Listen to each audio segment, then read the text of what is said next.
Hello everybody, Jim Ballard. This is going to be a 1-minute tip. How do I find the centers to do this vase?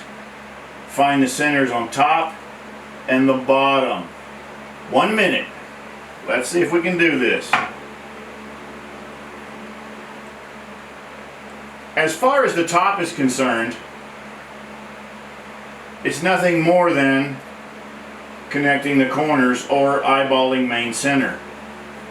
I've drawn this design,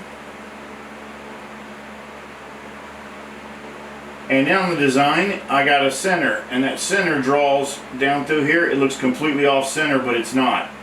It's center of what I'm trying to achieve. As far as the other direction, this side looks pretty much the same size, but I take and mark the center, center, center to center, and then I connect them. There it is. Look, center. That will turn that gives me the best opportunity to get as close to that initial design as possible with a natural edged vase. Thanks for watching. Till next time, I'm Jim Ballard. See ya.